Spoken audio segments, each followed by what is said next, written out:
Hey guys, on today's video, it might be a more than one part, I'm not sure yet.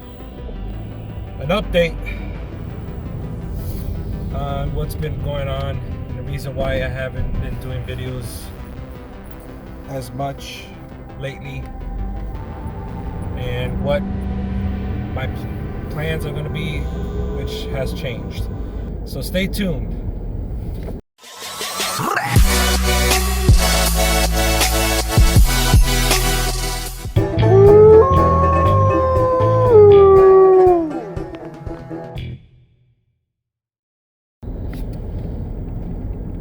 All right, so as I was saying,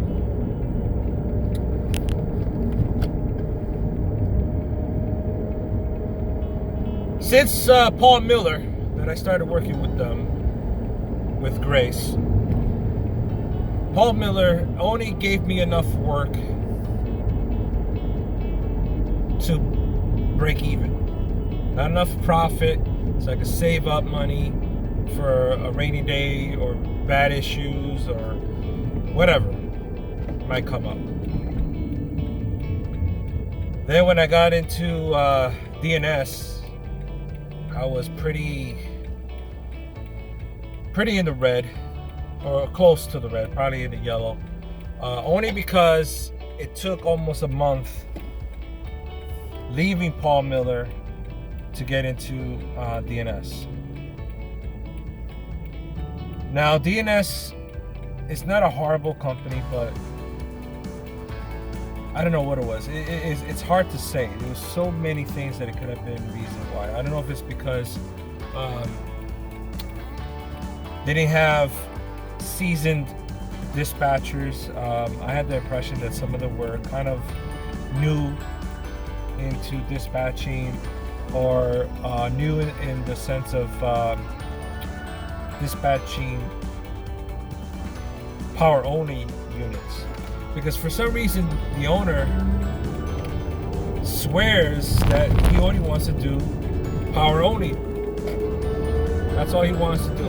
Because I was trying to convince him for at least a month to get me a trailer, and it was like, still took forever. Just no,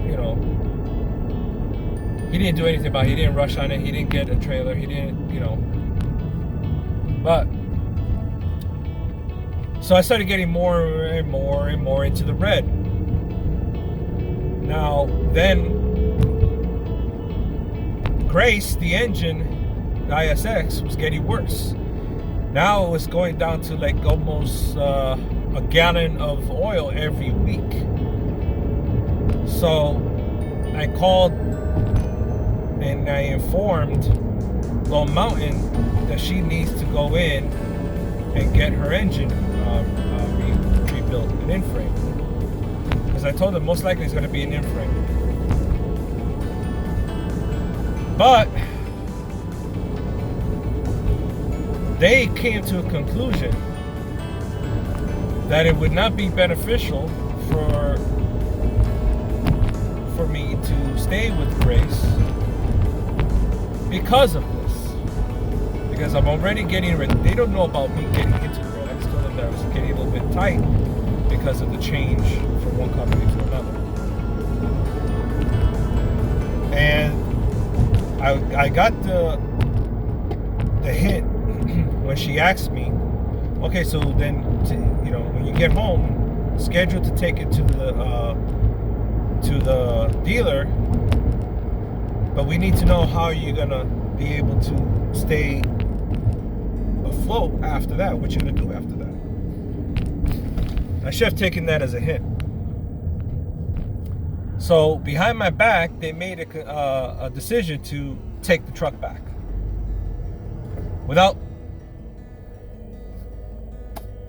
any conversation or any hey, let me help you make a plan to figure this out so we could get, so make sure that you could stay with Grace. Nothing like that, nothing. So one day I come home to Connecticut and I parked the truck. And the next day I was planning on taking it to the dealership. So when I come to come and pick up Grace and take her over, the truck is gone. And I want this channel to be brutally honest with all of you guys. Okay, I want you guys to, this is why I call it the Trucker Life Project. Because I want you to guys see the process of my life from getting my Class A license to my ultimate plans that I want. So I want to be brutally honest with you guys. There's some YouTuber guys that they're not fully honest. They just want to, you know, be a YouTube star. You know, no, mind you, I don't mind I would love my channel to blow up, but that's not the purpose of this channel. The purpose of this channel is to inform you guys on the do's and the don'ts, the possibilities, the negatives, and the positives of all this. And this is one of the big negatives. You know, I've heard stories about, you know, don't go for a lease because they could terminate the lease anytime they feel like it. This is the proof. Lone Mountain decides to terminate the lease. So they took the truck without any notification, without letting me know that they were coming to get the truck, nothing, which they don't have to, but I'm just saying, because I had stuff in that truck. They took the truck. I find out the day they took is they took it on February 20th. I get an email. I look at the email the next morning. Find out that, you know, not the next morning. When I go get the truck to take it to the dealer so they can fix it. Then I look at my email and there's the email saying that they terminate the lease and they took the truck. And then I called them right and said, listen, okay, fine. I'm not going to argue with you, whatever purpose or whatever reason, whatever I feel about it, whatever you say about it, whatever you feel about it, whatever it is. Where's the truck so I can go and get my stuff? Oh, we don't know where it is right now. Some of you are saying right now, I can imagine. Bullshit. There's no way in freaking hell you don't know where the fucking truck is. Because first of all, you knew that I was home. You know the truck was parked where it was. That's why you picked it up. So you're not going to tell me that you don't know where it is right now. Finally, almost a week and a half, almost a week and 2 days later, I get an email with the phone numbers of the tow companies. There's two that was involved in towing the Grace. One was in Connecticut and one picked it up, and I think now the truck is in Illinois.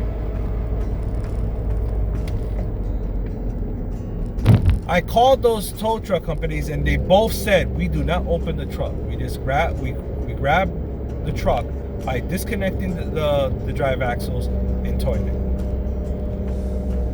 So right there, supposedly they say they don't open the truck, so they don't trust it. They don't touch the inside of the truck. So then with the email, I get a list. Mind you, I sent a list to her. Well, her name is Melissa. Okay, so if any of you guys are going to be interested in going with Lone Mountain, be aware of this and be aware of Melissa. I don't know about the rest of the people, because the rest of the people I spoke to, they were pretty decent and understanding. Now, I'm not sure if they're two-faced in the sense that they'll be nice to you as long as you're a customer, but when you become not a customer in a messed up way like what happened here, they don't give a shit about you. I don't know if all of them are going to be like that, because I talked to a person in customer service and she was sweet as heck, and she was willing to try to do her best to try to help me, but she says that she doesn't have the full authority of that because it's all under Melissa. Now, this woman is the same woman that tells me that I don't know where the truck is, so I can't really tell you. Okay? Now, I called the tow companies, and one of them is in Connecticut. And they said they had the truck for at least two days, at least 2 to 3 days, parked in their lot. And I called I think it was the same day, if not the next day, when they took the truck, to find out where the truck is so I could get my stuff. She didn't want to tell me. She didn't know where it was, so she says, which I'm like, bullshit, because you have a GPS of the fucking truck. You can look it up. Then, that day when they took the truck and I found out, I sent her a message, an email message of the list of stuff that is in that truck that belongs to me. And by law, I have the right to my stuff.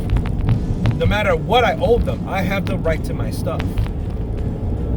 Now, I get the email and it comes with a list of stuff that they found on the truck. Mind you, I have 2 CBs on that truck. I have my GPS. Some of you saw my videos. You see my GPS connected to the rack, right? It's right in front of the dash. It's always there. Never take it off. It's always there. My GPS is always on the dash. And also I have a semi-professional camera that was there in the truck. I had my Nintendo Switch. I had a 3 GoPro style like cameras and a drone, a camera drone that I was going to start using so I could take some aerial view video and stuff like that. And all of that was on that truck. And then I had tools on that truck. I had a drill, impact wrench, Craftsman. I have some tools and other accessory stuff and everything else. All those, the tools, the electrical equipment was not on the list of the stuff that they found on the truck. So in other words, they stole it. And I called her and I told her, listen, you guys sent me a list of the stuff that you found in the truck, and none of the electrical stuff or electronics that I listed is on that list. And she goes, well, that's what they found on the truck. I said, are you serious? I'm telling you that those items were on that truck before you guys took it. I even called you the day that you guys took it, or the day after you guys took it, and I asked you where the truck is so I could get my stuff. And I would have given the keys to the repo company that towed the truck. I would have given you the keys. I'm not gonna argue about it. You know, you guys made the decision. You guys want to terminate the lease. That's on you guys. Instead of giving me the chance to work things out with it. And I wasn't even a full month behind, mind you. Keep this in mind. It wasn't a full month of a late payment yet. Okay, the payment was due January 20th, and it was taken on the 20th of February. It wasn't even a full month. And they decided to terminate the lease and pick up the truck without even notifying me concerning it. Which they don't have to, granted, it's true. They don't have to. But at least I would have cleaned out. I said, listen, I'm not gonna argue with you guys, and I'm not a malicious person, Trent. But the thing is, just because I'm not a malicious person doesn't mean that someone else wouldn't be malicious and destroy the truck if they notified me. So I don't blame them for not notifying. So, but at least let me go to the tow company that took the truck, and they most likely will make sure that nothing happens to the truck, so that way I can take my stuff. It would have prevented all this issue now that I have with them, with all my electric equipment gone. And I averaged it to be almost like $1,500. $1,500 of electronic and electrical equipment gone. So now someone is enjoying a nice $300 value drone, or $250 drone, a $400, $500 semi-professional camera, and a $300 Nintendo Switch with 2 games. I think that's 2 games. And tools, you know. The tools, probably maybe $300-400 worth of tools, at least. So I'm like, what the? It's like ridiculous.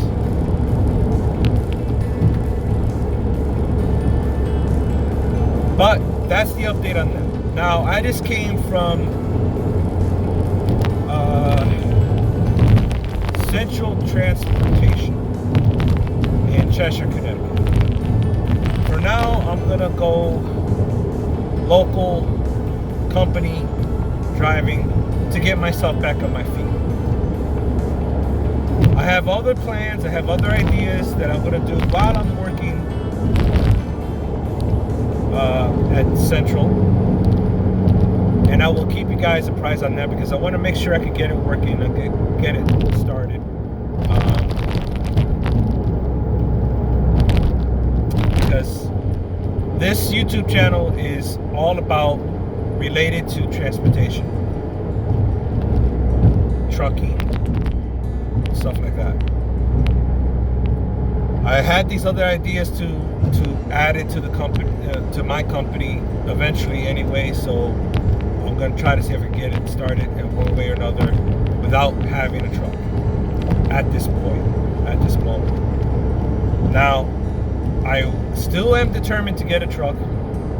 Hopefully down the road, once I get back on my feet and get some money saved up, I'll find a way. Maybe I won't go DC. Matter of fact, I won't go leasing with anything that's similar to Long Mountain at the moment. If I go leasing, it'll probably be with a carrier, and I still don't know if I'll do it that way. I still might just go and get my authority while I'm working at Central and do some things that way. I'm not gonna say what yet until I know for a fact that will be the way I go. Because I'm always thinking of different ideas. Yeah, I'm always a kind of person that I try to think out of the box. And when it comes to business, at least my point of view, is a lot of thinking out of the box. Okay? Now, some people might be saying, "Oh, he failed, this and this and that." Let me tell you something. I feel terrible that I didn't get this to work out, and I think I know a couple of my mistakes. My mistakes was definitely signing on with Paul Miller and signing on with DNS as a small company that it is, with the truck and price and payments that I had on that truck. If I had a paid off truck like my friend BOC, DNS would be perfect. It'd be fine. I'll be bringing, I'll be decent, decent money.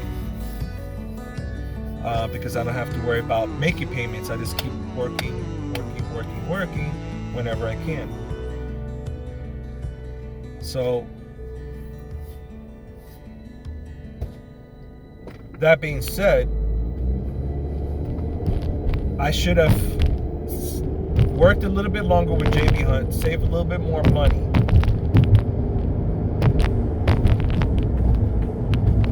At least maybe another 5, maybe 8 grand saved up more. Then get grace if I was able to go back in time and change things. Get grace and sign on with a bigger carrier, something like Landstar or Mercer, which I tried, but they didn't want me because I was under a year. It was only 3 months. Honestly, I should have just worked at JB Hunt for those 3 months, pocket the money, so that way I have a bigger savings than I did when I got grace at the time. And I probably would have made more money consistent under either Landstar or Mercer. So those are roughly the breakdown of my mistakes, so that way you guys could realize analyze and come to your own conclusion what you think would be better for you. I personally feel that if you're gonna start, go with a big major carrier, something like Landstar, Mercer, who else? If you have a newer truck, Prime, but even then, I'm kind of hesitant with Prime. I'm not saying Prime is a bad company. I'm just hesitant on it because they only give you 65%. I don't understand that. How are you going to give an owner-operator 65% of the line haul? You know, even Mercer is 80%. 80%. No, actually, no, correction. Mercer is 75 or 74 point something percent. It's better than 65%. Now, Landstar, I think is also 75% or 74%. I think, if I remember, it's been a year now, so I think it's like that. Definitely, those companies don't go for something like a small company unless you have the truck paid for. If you have the truck paid for, all means go for it, because a lot of the smaller companies are paying more, unless you're thinking about Paul Miller. Paul Miller is paying almost the same thing. Actually, no, 72%, and that's over $4,000. If you gross over $4,000, they give you 72%. But if you go under $4,000, they only give you 68%. I think it was, or 65%. That's bull. That shouldn't be like that at all. But that's my opinion. Anyway, so this is the update and a little bit of a taste of what my plans are, or at least that I'm thinking of other things that I'm planning on doing. So I hope you guys enjoyed this video. I'm sorry it's a little bit long, but I wanted you guys to see and hear what happened, and also to understand. And if you're planning on trying to get your own truck, keep these issues in mind when you're gonna get ready to get started, because I don't want you guys going through what I just went through. It's not cool. It's kind of depressing in a way, and it's kind of stressful. And right now, my family's a little bit hurting because we're tight, and we're also behind on certain bills because of this whole mess up, this whole unforeseen issue of my plans.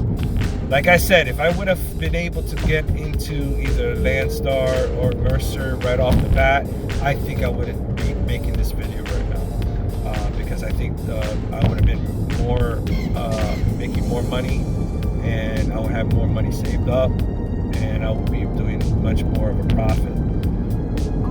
So that being said, that's my update, and I'm working on hopefully making videos at least once a week until I have start working again. All right, guys. All right, you all be safe. You all be blessed. Keep your sunny side up, rubber side down, and remember, strive for that success. No matter how much failure or how much bumps you hit on the road, strive for that success. Keep striving. If you fall, get back up, dust yourself off, and keep walking. Keep moving to the star, the light that you see at the end of the tunnel that you were trying to reach for. Don't let anything stop you. Don't let anything keep you from your dreams, or anything from stopping you to reach your goals. All right, brothers and sisters, keep watching. Keep an eye on my come up videos. Hit that bell. Like the video. Subscribe if you haven't subscribed yet, so that way you can see the progress of the Truck of Life project. TLP. Keep it up.